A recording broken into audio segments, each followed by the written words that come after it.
There is a silence in this town that doesn't just hang in the air. It breathes, it watches, and if you listen closely, it screams. You may think you know the face of a monster, but what if he was the man who handed you your books? The one with the perfectly pressed shirt and the calmest eyes you've ever seen? Stay with me, because once you enter the mind of Alex and witness the masterpiece he's preparing in the shadows of Rainwood, you will never look at a stranger the same way again. In the decaying, fog-shrouded heart of Rainwood, a town where the relentless gray drizzle seemed to dissolve the very souls of its inhabitants and turn the cobblestone streets into slick, obsidian mirrors reflecting a sky that had forgotten the sun, Alex lived a life of surgical precision and haunting silence, operating not as a mere man,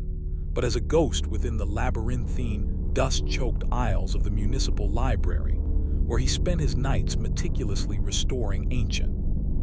leather-bound volumes with a devotion that bordered on the religious, his long, slender fingers moving with a rhythmic, hypnotic grace that masked a terrifying, hollow vacancy behind his pale, unblinking eyes, which seemed to catalog every person he met as if they were nothing more than data points in a grand, morbid experiment, often spending hours in the basement archives, where the air was thick with the scent of decaying paper and chemical preservatives. A place where he felt more at home than among the living, hidden away from the judgmental eyes of a society he deemed inherently flawed, chaotic, and desperately in need of a violent sort of order. Alex did not view his nocturnal activities as crimes or acts of savage malice, but rather as a necessary, aesthetic purification of a chaotic and entropic world, believing with a cold, unwavering and crystalline conviction that most humans were nothing more than unfinished, messy sketches, mere biological accidents,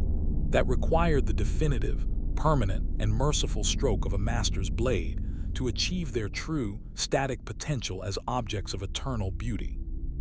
A philosophy he had cultivated since childhood when he first observed the stillness of a fallen bird and realized that in death, the messy fluttering finally stopped, and the intricate detail of the feathers could finally be admired without distraction. And it was this distorted, godlike philosophy that led him to fixate on Evelyn, a vibrant, unsuspecting painter whose arrival in the monochrome town was like a violent splash of crimson on a charcoal canvas, a disruption of the perfect, stagnant piece he had worked so hard to curate within his own private reality, her laughter ringing through the quiet streets like a discordant note in his carefully composed symphony of silence, her presence representing a chaotic energy that he felt an irresistible, primal urge to subdue and preserve forever in a state of unmoving grace. He began his ritualistic hunt with a predatory, agonizingly slow patience that spanned weeks of silent observation, standing beneath the skeletal branches of rain-soaked trees for hours, without moving a single muscle to watch her through the glowing windows of her attic studio,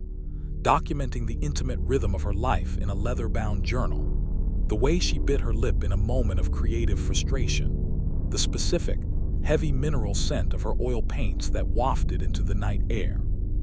the precise time she extinguished her lamps, and the rhythmic, frantic scratching of her charcoal against the grain of the paper, until he knew the map of her soul and the architecture of her fears better than she knew herself, eventually escalating his obsession by leaving cryptic, terrifying gifts like withered, black-veined lilies, antique anatomical sketches of the human heart drawn with unsettling accuracy, and snapped, blood-tipped brushes on her doorstep. Tokens of a funeral she didn't know was already being planned in the sterile, soundproofed and fluorescent-lit basement of his home, where he spent his days sharpening surgical scalpels to a molecular, shimmering edge while listening to classical symphonies that drowned out the world above and prepared his mind for the art he was about to create, a process he called the grand refinement, which involved the total erasure of the subject's flaws through the finality of the grave. On the night of her transition from a living, breathing being to an eternal piece of art,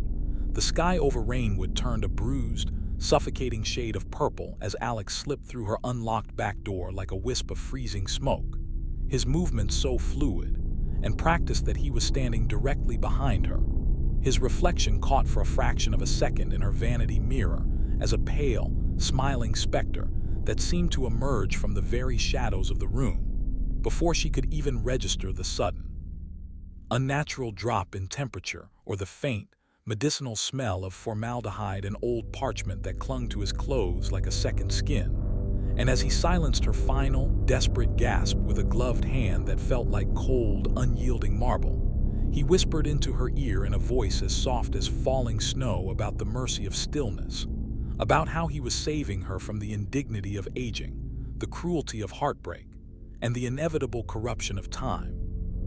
Eventually spending the entire night posing her lifeless, cooling form in a grotesque yet undeniably beautiful tableau that mimicked her own unfinished masterpiece, using her own paints to highlight the contours of her frozen face, and setting the lighting to catch the exact moment of her departure. A sight that would later leave Detective Marcus Miller,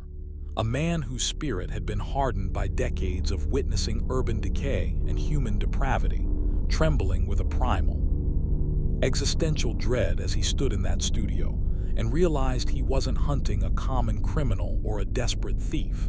but a visionary monster who saw the entire town of Rainwood as his private, silent gallery and every citizen as a potential exhibit in a museum of the dead.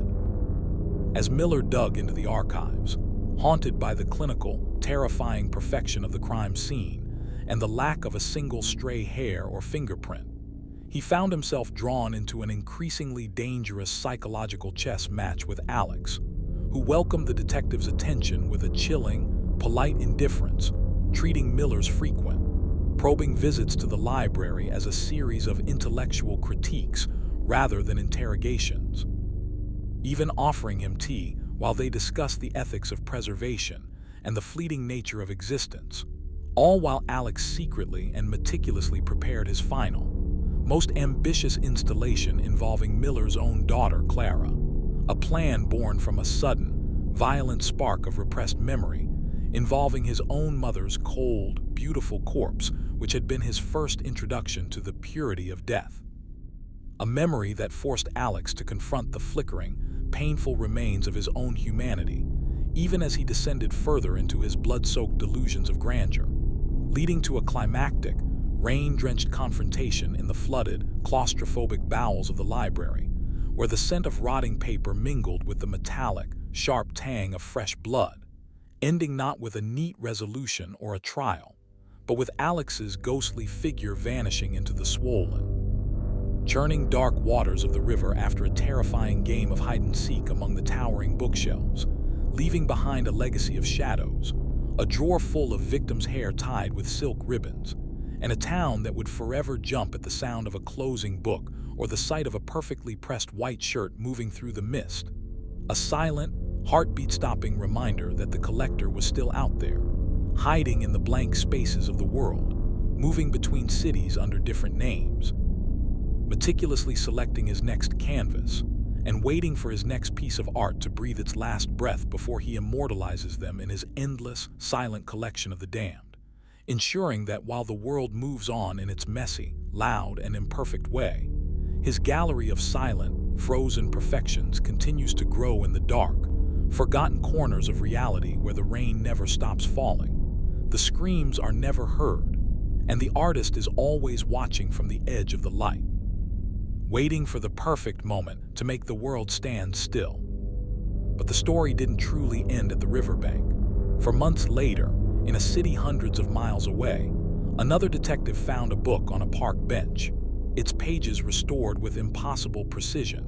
and its margins filled with anatomical sketches of a woman who bore a striking resemblance to the detective's own wife, signaling that Alex had not only survived but had evolved his craft, moving from the crude poses of his youth to a more sophisticated, narrative form of murder where the victims weren't just found. They were discovered like hidden treasures in the most public of places, turning the entire world into a stage for his silent, crimson theater where every passerby was an unwitting spectator to his madness. And as the fog began to roll into this new city, a familiar figure in a perfectly pressed shirt stepped into a local library, his eyes scanning the rows of unsuspecting people not for someone to talk to, but for the next soul he could save from the burden of life, proving that once you are caught in the collector's gaze, there is no escape from becoming part of his eternal, silent masterpiece.